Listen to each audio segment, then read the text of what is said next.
Okay, so this is my DigitalOcean staging box. This is where I stage all my products, all my applications, and I use certain naming conventions. For example, the ones that has client and server.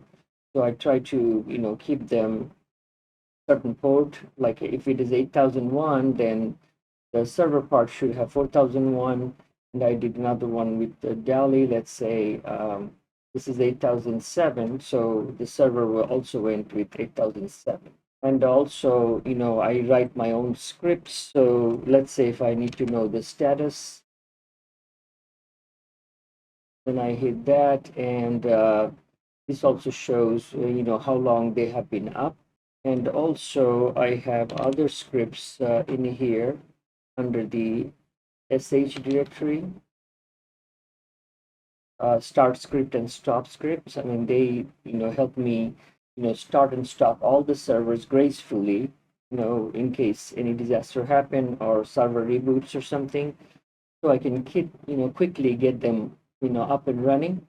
And the way deployment happens is this way. I go, once I am done with a product, then I first generate a Docker file like this. And once the Docker file is done, then I have this automated script going.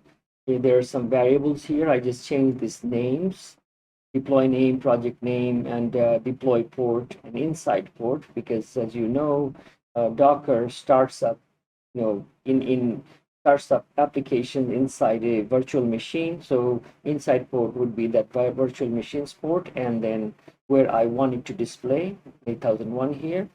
So once I put this up and launch it, what this one does is this one goes ahead and uses the Docker to build the project. Takes all that all that instruction from this file, and then once the project is done, it pushes over to the Docker Hub, and this is what it looks like. All my projects are here in Docker Hub, so it just pushes it up there, and then it goes ahead and logs on to my DigitalOcean Droplet, which is the staging, and then it goes ahead and pulls that image from Docker Hub, and then step by step does everything to bring it back up. And then once it does, I just go back in here and run these commands and to see if they're properly deployed or not, and then test them on browser just to make sure. This has been part of my development cycle, where I finish work on the local development machine and then deploy all the projects remotely to my staging server.